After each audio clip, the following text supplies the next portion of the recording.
Hello, Antonio. Thank you very much for taking time out of your day to do this interview.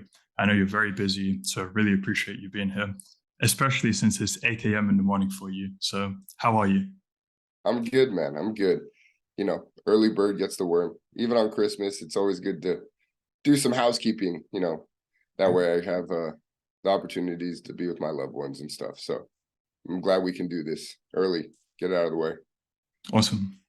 So, I wanted to interview you because I saw two different screenshots from you of a 5.5K total retainer. I would like to get into that with you a bit later on. For now, I'd like to know what's your backstory? What were you doing before discovering and before joining the real world? So yeah, I was it's actually kind of it's kind of a semi-common story that I've heard.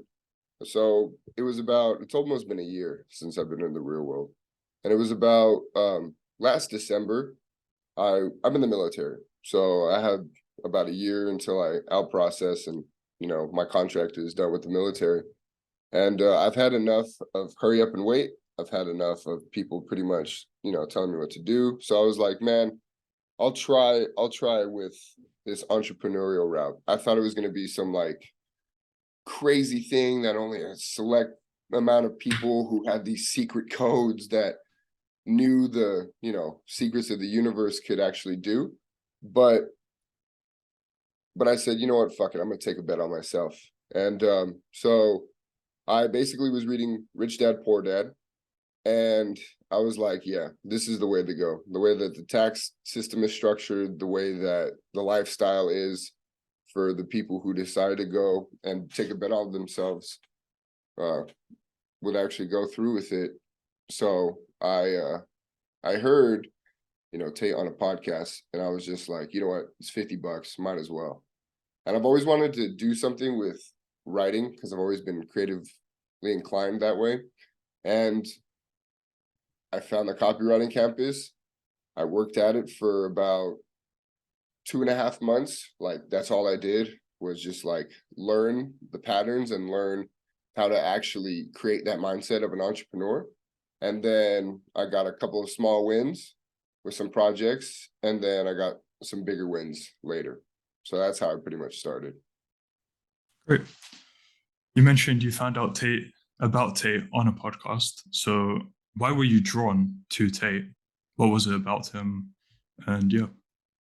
So it was a lot of the mindset stuff, and it was a lot of the observations that he made about society, because I've said a lot of the same things before, but people would say, you're too Antonio. Like that's too, you're crazy. You're just too out there thinking. And so when I saw that he was teaching people in, his university in the real world, I was just like, fuck it, let's take a bet. This guy seems like he's right on. I did a little bit of digging to see what else I can find. I found some other podcasts, and I was just like, you know what, $50 is $50. If this guy is who he say he is, in which, I found out he was a 4-time kickboxing world champion, I was just like, that's pretty good, solid social proof. And if he's having this lifestyle that I see on Take Confidential and stuff, I said, there's something to be learned, right? An opportunity of $50 a month to be put in a place where you have other individuals who have made it, who are multimillionaires, and each of their respective pursuits of knowledge is something that you really want to be in front of, right? And I knew before, I never really took opportunity like those by the balls, but I said, fuck it, like I want to be in a room with these people, and if anything, learn so I can genuinely provide value later on for the stuff that I learned, the experiences that I go through, and just really make sure I take this opportunity by the balls and just go forward with it. So you've joined the real world, right? That time known as Harvard University. You see all the options that are in front of you. Why did you choose copywriting? So I've always been really good at writing. So I used to a little bit of like background before the military. I was actually on the path to medicine, and I was studying biochem, and I was in a lab, uh, the Walling lab over at UCR, and my my professor that was like overlooking the experiments that I was running for an internship, she said, "You write probably some of the best stuff that I've seen. We just need to make it a little bit more mechanical with these words and this word, but you write really, really well." And I've always had similar experiences with teachers and people in general, right? In my family or whoever has seen my work. And so I've always wanted to translate that into a living or like a stream of income, because I think it's rather profound, the written word. Like it's even biblical, right? So you know, as God spoke, life became, and I think it's the same thing. Like you can write, you can even type these little fucking pixels on the screen, and you can move someone's emotions. You can cause them to buy. You can cause them to feel your suffering or your enlightenment and enjoyment. So I always thought that that was beautiful and profound, and I think that there's a really deep meaning to all of that and to what the human existence is. So I wanted to, you know, make sure that that skill was built up.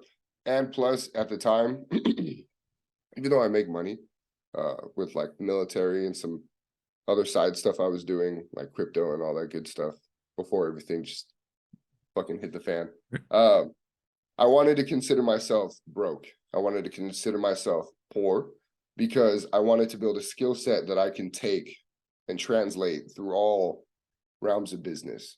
So that's pretty much why I chose copywriting in particular. Out of all the information out there on the internet for copywriting, why did you stick around in the real world when, yeah, you could have gotten it all for free outside?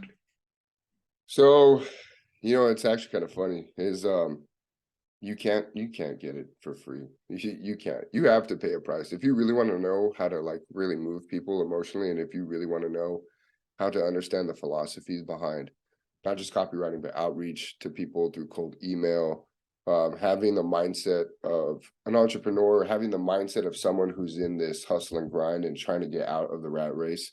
You really need to have this mindset, and have these tools at your disposal. You can Okay. So as I increase my marketing IQ, as I increase my abilities to not just copyright but also push beyond those realms and not commoditize myself, but carry businesses forward and increase my marketing IQ because of that. I've realized that all of that free shit is just lead gen, right? It's just a lead magnet. So you eventually pay for these people's masterminds, you eventually pay for these people's services to just say, hey, fuck it, I'll just have them do the copywriting.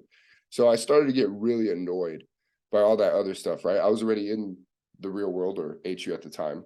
Andrew hadn't made me an apprentice yet, but I was still, you know, trying to figure what the fuck copywriting was, because it really is a foreign language to people who don't know what it is. So I really had to make sure that I ingrained those pathways in my brain.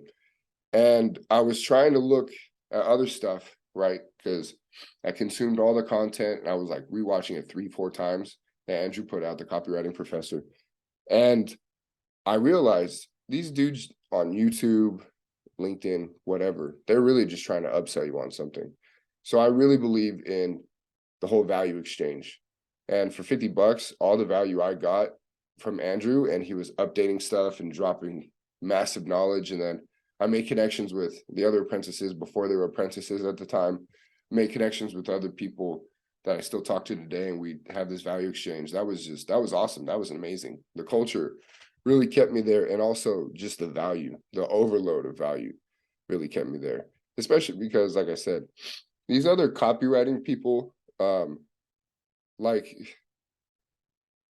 they're cool and they say some good stuff, but there's no deeper understanding to the game that they put out, and they do that on purpose, right? So nothing good in life is free. And if it's free, you're going to pay for it in some way or another, right? Whether you're going to get bit in the ass or you're going to pay thousands of dollars for a mastermind course because they've been doing some marketing Aikido on you this whole time, right? So that's pretty much why I stayed around. And could you go more in depth on the community aspect of the reward? Yeah. So what really, Kemi, was that there are people out there like me who are really trying to break this poverty cycle, right? Who have recognized that there's a new way to make money. Old money is old money, but new money is fast, and it's out there for the taking. So having a place where people have like-minded individuals that literally, like, we pretty much joke the same, we have the same mindset, and we just boost each other up, is really valuable, because this is a lonely game, the entrepreneur space. I never understood like what that truly meant. I think it was Jay Waller that talked about it. And I was like, oh, I guess it could be lonely. You have new problems, people don't understand, you're thinking about business all the time. But to be in a place where people feel the same, struggles, and they understand how awesome the successes are and the wins are. And then what's also cool is, so the abundance mindset is pretty awesome. Like, not purposely holding things back. Like I'll have some people tease me some things and I'll do the same thing, but eventually I always tell everybody, right? Because like Arnold also said in a YouTube video he did, holding all of that stuff is just going to clog up your brain. And to be in a place where people have free flow of ideas, or they understand certain problems, or they even might have the solution to the problems that you're facing, just kind of creates like you dump it, and then more awesome, crazy ideas come in, or they help you connect the dots. And that's helped me have like epiphany after epiphany after epiphany. And then my growth just skyrocketed, right? And I truly believe, and now that I know what I know about other masterminds and stuff, I would never have been able to, and I full-heartedly believe this, I would never have been able to break through in my journey and have as many like peaks and just constant epiphanies if I didn't have the group of guys that are in the real world and are active. A lot of these other masterminds and stuff, these guys are active and they're just there to take. They're not there to actually give back. So that free flow and brotherhood aspect of it is really amazing. And it's very well needed if anyone's trying to start up, or if anyone's just trying to continue on. Have you noticed yourself cutting out old friends from before the real world and now spending more time with the people from the real world? Yeah. So it's very much, how do I want to put this? It's very much, I did cut those people out, but it's also, I don't blame them, right? So I know how those people can help me in my life. I know like where to compartmentalize those people, and I know what to talk to them about and what not to talk to them about, right? But those people are good for a fun time doing normal, like going out and whatnot. But like right now, with hustling and with making sure that my businesses are taken care of, and with making sure that I continue my progress and growth, I have to keep those people to the side. And I have to make sure that I'm more around, like everyone knows the saying, who are the 5 people you hang out with the most or talk to the most, that's what you're going to be like, right? That's what is going to be involved in your life. So really sticking and talking to people who are talking about marketing all the time, who are talking about their own businesses, who are, getting out of the struggle. And also, this is super important, like people who are already out of the struggle is super important, right? Or at least they're on a different path in their journey, because no one is really ever better than you. It's more of, and then, yeah, that's up for debate. You know, competition is competition, right? In boxing, there's a winner, there's a loser. But it's all about who is furthest along their journey. And you want to make sure that you emulate what they're doing at the point that you're at and make sure that that helps you carry you forward. And so right now, that is, for me, making sure that I put those people to the side who aren't on the path that I am, and hanging out and talking to the people who are actually a little bit further or in the same place, and then learning from the people like Andrew, the copywriting professor, who are out of it and saying, hey, these are the notes you have to take. This is the overall philosophy you have to understand and learn. And that allows you to adapt forward and not get left behind, honestly. Because if you keep doing the same old stuff, you know, man, history is doomed to repeat itself if you don't learn from it. So if you don't learn from yourself and you don't learn from your habits that have held you back in the past, what makes you think that you're ever going to get out? So you have to have that mindset. And I would never have had that mindset without some of the awesome people that I know inside the real world. And how much time did you put into copywriting when you first joined, and has that evolved over time? Holy shit. I put in so much, and I still do, even to this day. It's so I tell a lot of the guys this in the real world.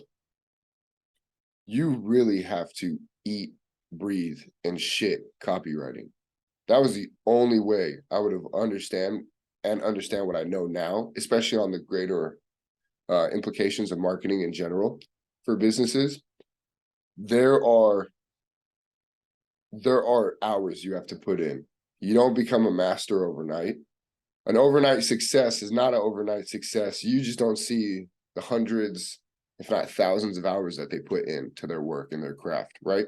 So, man, dude, so I'll tell you this. I told this to people. I'd wake up like at 4 o'clock in the morning. I would look at maybe a lesson or two from HU.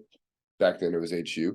Talk to some of the guys on there and study, learn, practice. I'd do that for about 2 hours. I would leave to go for work, you know, because I'm in the military, so I have duty I have to report in, do that all day, and then come home and just hit HU and copywriting hard over and over and over, and send out my prospecting emails, my cold emails, study old copywriters, study what's in the actual campus, practice at least with fascination bullets, at least like 3 or so a day, and then make sure I at least write one piece of copy, at least make sure that I actually like have the craft, because I knew I didn't have time, right? I wasn't in the situation to have an abundance of time. Now my time is a little bit more free, so I just jam-packed it with more learning and more practices that are going to help increase my IQ and increase my abilities to copyright really well, and grow other businesses that I'm taking part in. But yeah, man, all the time. You're always constantly working. Even Andrew's told me this, even resting is working, right? It's purposely working. All of it's work. But that doesn't mean it's bad. I've had a dude tell me, man, it sounds like you hate your life. Fuck no. This is the first time I could say that I've actually been happy to work constantly. Like, I'm addicted to it. And it's kind of funny because, you know, I used to play video games. I used to do like all that kind of like leisurely stuff that you would do after work or whatever to relax. But that doesn't relax me anymore. What relaxes me is working on my business, working on Facebook ads, working on copywriting, teaching some of the guys in the real world, you know, having this exchange of value. That's what relaxes me now. So yeah, all the time, man, working all the time. So it does sound like it's the friendly competition which has had a big influence on you. In Oh which yeah. case, how did the Wins channel impact you? So I tried not to look at it too often, but that shit would piss me off. I'd be like, how the fuck did this dude close a 2K deal? How did this dude close a 1K deal? How did this dude get a project instead of me. And so it caused for a lot of self-analyzation, which I think you really have to do in business and with whatever you do in life. And it really made me look into what I'm doing and be like, all right, bro, you got to cut this shit out. You got to cut this shit out. You got to make sure that you tighten up over here and really look at prospecting. You can't get lazy or comfortable doing this. And you got to make sure that you really push forward with understanding the philosophy of copy, because your copy's ass, like this kind of stuff. You know what I mean? So it allowed me to OODA loop a lot better. And OODA loop being? So OODA loop is, I forget what the actual acronym is, but it's something that Andrew teaches inside of the real world, the copywriting professor. And it's basically, you see a situation and you attack it, right? You have a plan for it. And then when things change, you quickly find a new way to go about it, find a new way to test things, find a new way to always constantly build and constantly learn. You're always constantly making sure that you're not stagnant and you're adjusting, right? You're always going to either improve or pivot and change. So that kind of stuff is what the wins channel and OODA looping really helped me do, because at the end of the day, it's all on you, right? It's all on your efforts and how much you put forward with it.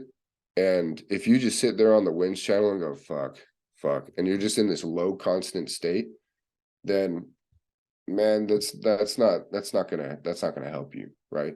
But if you use that power, I think Tate talks about this as well. If you use that power to get angry and you go, fuck, I can do better, and you just channel that and push forward and look at yourself and really you have to actually think about what you're doing correctly and what you're doing wrong. Then, which is hard too, because that makes you actually be, what's the word? Truthful with yourself, brutally honest even, because you can bullshit yourself and justify all of these things. Oh, it's because I don't have time. Oh, it's because whatever. But I've heard this a lot too. Yeah, as long as you have your health in check, you can get out of your situation that you're in. So using the wins channel for that and pushing yourself forward, that's super important. That competition is super important. Like, for instance, I know a dude who's killing it right now. He was in HU and he lived in his car, and now he lives in a super nice house over in Thailand. So I wanted to get him for an interview as well. See that story. Yeah, I'll connect you to. Thank you. So now that you're on this trajectory in your life, where do you see yourself in 6 months to 1 year? So 6 months to a year, I see myself being completely independent, meaning I don't work for anybody. I work with businesses, right, as partnerships, and I don't have to have a wagey job. I can work comfortably out of my laptop, out of whatever computer I have, and travel across the world. I've actually been able to do a lot more traveling recently because of all of this stuff and because of all the income I brought in. I also am launching a couple of businesses, and I'll drop those in the wins channel as well when that gets up and running. And in a year, I can see myself having multiple streams of income with these businesses, and also never having to worry about if I have to work another like wagey job again, because man, that's just not it. Honestly, that was that was something that I believed at one point everybody had to do.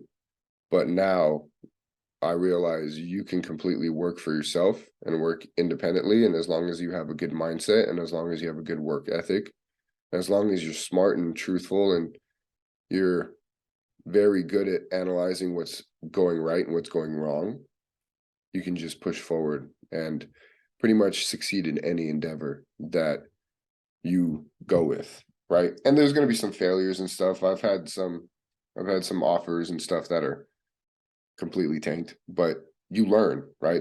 In my book, there is no failure. You learn from it, and now I know what to do better the next time. So that's where I see myself in about 6 months to a year. Out of the military and pretty much completely independent. Great.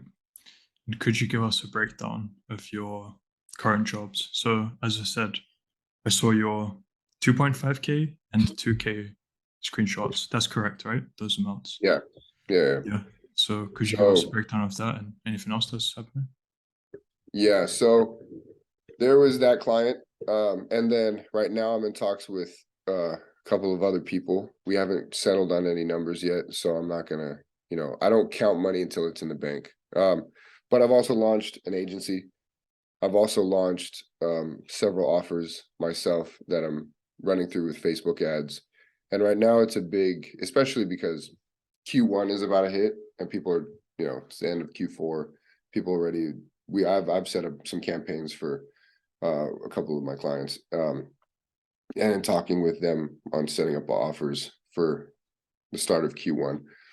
Right now it's just a massive growth phase, client acquisition, as well as setting up people for success in Q1 and Q2, and then going to analyze where their trajectory wants to be in Q3 and Q4, and just learning, man, just constantly learning, helping guys in the real world, and making sure that everything's set up for the new year. Because right now we're talking on Christmas, so I don't know if we reference that at all. No, we did not. You only said at the start, you kind of mentioned Christmas, but no, we are talking on the 25th of December because every day is work, right? Exactly. I honestly wouldn't have it any other way, man. Which is a mind fuck. Even a year ago, if I told Antonio back then what I'm doing now, he'd be like, "What the fuck?" And a lot of it was trial by fire, right? I heard a great quote, and I forget where exactly I heard it from, but it's I can only think and see as far as I can, and then when I get there, I can think and see further. So that's pretty much what it's been like that for me. Like, I never knew how to run email campaigns. I never knew how to really captivate an audience. But then when I got there, I was like, holy fuck, now I can do all of this stuff with this. And I know that Antonio a year ago would be tripped out. He probably would have been like, no way. Like, this is what it's brought us. This is what you've been able to do. I can't even, maybe you definitely know this. A month is slow in business time. A month is so slow. Even a week feels slow to me, like I've seen things happen. Businesses get created in like 24 hours. And I've even launched offers in less than a couple of days. Right. So yeah, it's crazy, man. Like 6 months, a lot can happen in just a couple of weeks, right? It could be that one email. It could be that one DM you send. It could be one word, or not really, but it could be like a word you change in a campaign that hits the audience correctly, and then you just fucking go bombastic and everything goes crazy, right? So 6 months, man, that's gonna be interesting. That's gonna be super interesting. We'll do a follow-up interview at some point in that time and see how you've been. I would love it, dude. I would. So to end off, for people watching in third world countries who are debating whether it's worth that money for them to join, because it is relatively a large sum of money for them, what would you tell them? I would tell them this: learning how to operate within the new world and learning a skill set that you can take with you and carry it through all businesses is extremely important. It is a large, so for people in third world countries, $50 US dollars is a large sum of money. But I have seen people go from a $600 a month salary in Morocco, which they told me apparently was high, right? To now they have several thousand retainer clients.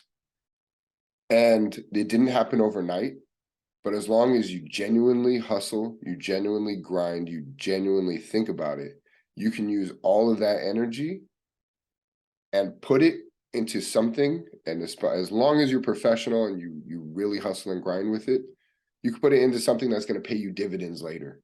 that's going to change your life in the way that you see the world and the way that you actually just operate with businesses and the way that you look at money. Because right now, $50 might be a lot, but when you close your first, even $75, when you close any amount of money off of your skill, I always tell people that's amazing. And I know I share the same sentiments, like as well as with the other apprentices. Any deal is awesome. $75, $50. Hey, look, you just made back your money from HU. Cool. I'll be there to push you and be like, why the fuck didn't you close them on 1,000?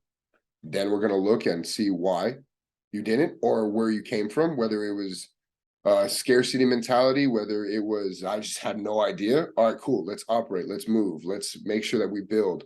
I want to see you get that $1,000. I want to see you get your first 10K month. I want to see you get your first 7K month. All of that, right? So when you actually are able to take your skills for $50, which is crazy, and I know a lot of the other campuses are doing awesome work as well. So when you're able to take that money and turn it into more money or a skill that you can use elsewhere and help another business or start your own business, you're going to think $50 for all the value you get is just retarded. It's just like, it's the craziest thing that you could do, you know? So I would really say it's worth it at the end. It's more than worth it. It's been a blessing for me, for sure. And this was great. Thank you very much, Antonio. Before we end the call, where can people contact you? So I have a Twitter that I've been a little bit more active in. I have an Instagram that I'm way more active in. My Instagram handle is Marketing Titan. So it's MarketNTitan. I'll be starting up a YouTube channel pretty soon, just kind of documenting along a lot of the things that I've learned along the way, because I'm learning from people who are way farther ahead of me.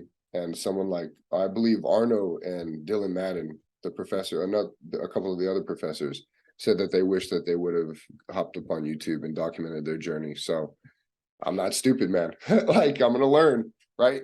I'm going to be listening to what the people tell me to do and go forth with that. I'm also in the real world as a copywriting apprentice, dropping marketing and copywriting secrets that'll blow your mind and give you epiphanies beyond any others that you've had. And so, yeah, you could just find me there. Those are my platforms. Okay. So to clarify, Twitter handle is the same as your Instagram handle? Yeah, I believe so. Yeah, okay. It's the same.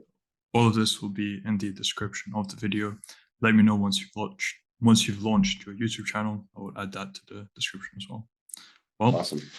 Thank you very much, Antonio. I wish you all the best, and I look forward to when I next see you again. Yeah, man, I can't wait for that follow-up interview. Also, Rokas, Merry Christmas, man. Go take some Merry money. Christmas, Antonio.